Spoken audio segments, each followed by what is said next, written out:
The small town where the Thompson family lived always seemed quiet and safe to Jimmy.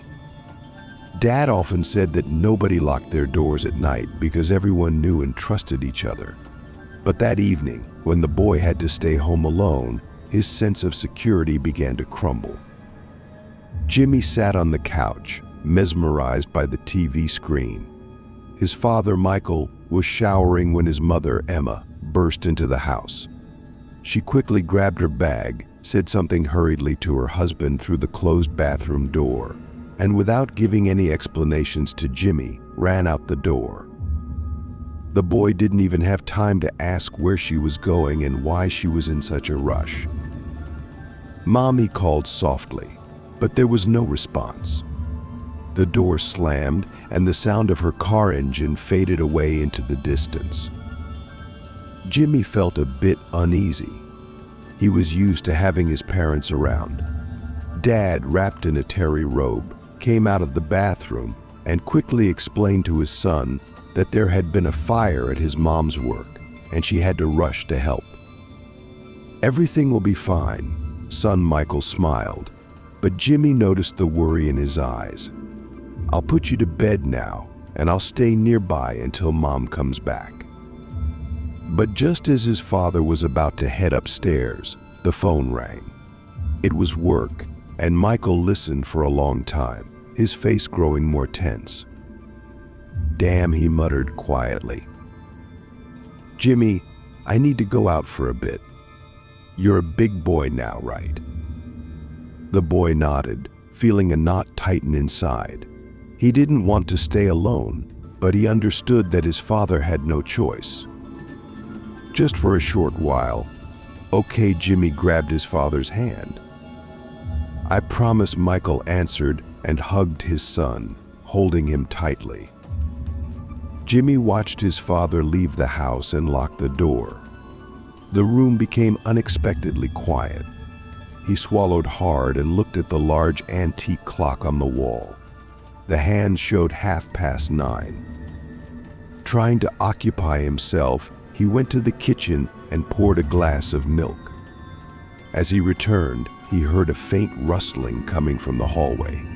Turning on the light, Jimmy scanned the empty space. Nothing.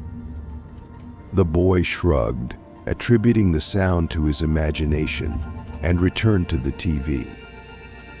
However, a few minutes later, the rustling repeated, louder this time. Jimmy froze, trying to figure out where the sound was coming from. His heart beat faster.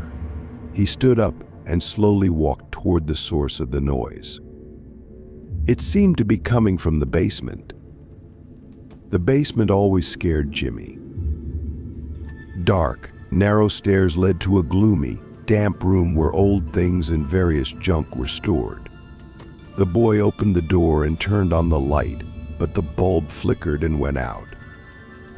The noise grew louder. Now it sounded like someone's whispering breath. "Who's there?" Jimmy's voice trembled. In response, there was silence. He closed the door and took a few steps back. Suddenly, something dark and smoky slipped out from under the basement door. Jimmy screamed and ran upstairs, slamming the door to his room behind him and hiding under the blanket. A few minutes passed before he heard the sound again, this time coming from the hallway. Footsteps. No, it was something else, like claws scratching the wooden floor. Jimmy froze, unsure of what to do. Tears streamed down his cheeks. He felt so helpless and alone. The footsteps grew closer. Suddenly, his bedroom door slowly began to open. The boy held his breath, afraid to make a sound. In the faint light of the nightlight, he saw a shadow slowly crawling into the room.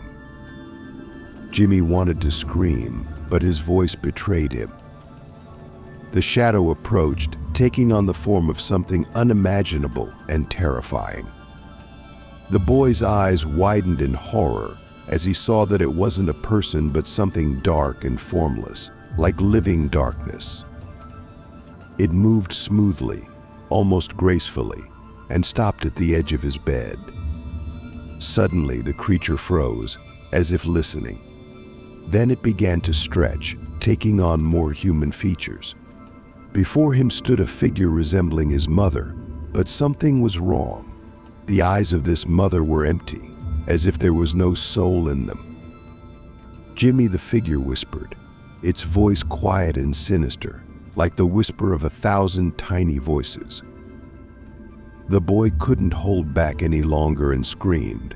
He jumped out of bed and dashed toward the door, but the figure was faster.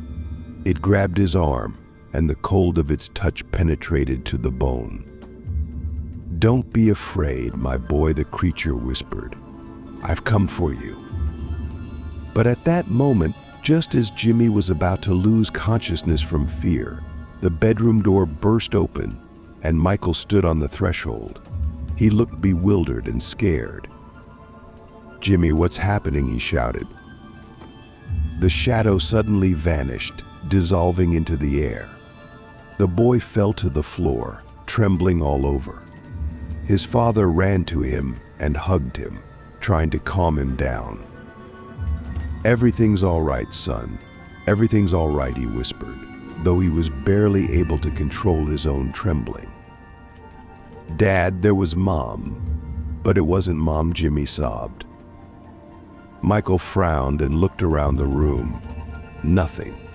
Not a trace. Only silence and darkness outside the window.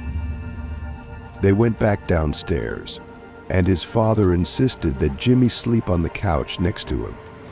The night seemed endlessly long. Every creak and noise made the boy flinch. Michael couldn't sleep either, constantly looking around and listening to every sound. A few hours later, they heard the sound of a car approaching the house. It was Emma. She looked tired and dusty, but when she saw the frightened faces of her men, she immediately understood that something had happened. "What happened?" she asked, looking into their faces.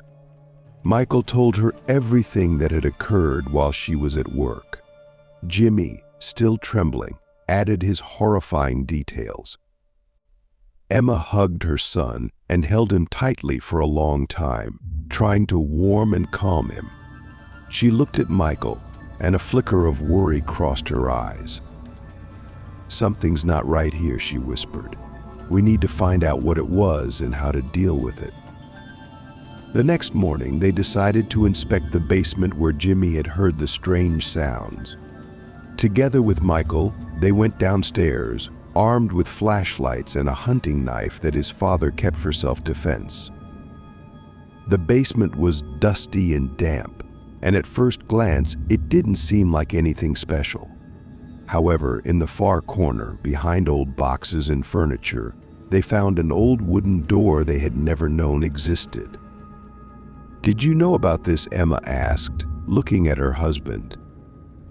"No, I've never seen it," Michael answered, his voice trembling. They opened the door, revealing a narrow staircase leading even deeper underground. Fear and curiosity battled in their hearts. Michael was the first to descend, holding onto the railing, which creaked with age. When they reached the bottom, they discovered a small room furnished with ancient furniture. The walls were covered in strange symbols and drawings, belonging to no known culture. In the center of the room stood an altar covered in black cloth, strewn with bizarre, sinister artifacts. Emma approached one of the symbols and traced it with her fingers. "These symbols," she began, but her voice broke. "These are ancient summoning signs, calling for something dark and dangerous." Michael examined the altar and found an old, dust-covered book. He opened it, and on the first page saw the title Necronomicon. "This is impossible," he whispered. "These books should be in museums or destroyed." Emma came closer and looked over her husband's shoulder. "This explains a lot. Someone used this room for rituals, and they awakened something evil." Michael closed the book and held it tightly. "We need to destroy this," he said resolutely, "and do everything we can to protect Jimmy." Emma nodded, and they both went upstairs. The house was quiet, but the silence now felt ominous. That evening, after Jimmy fell asleep, the parents took all the found artifacts to the backyard and burned them. The fire blazed brightly, and it seemed that the shadows around them danced in a sinister dance.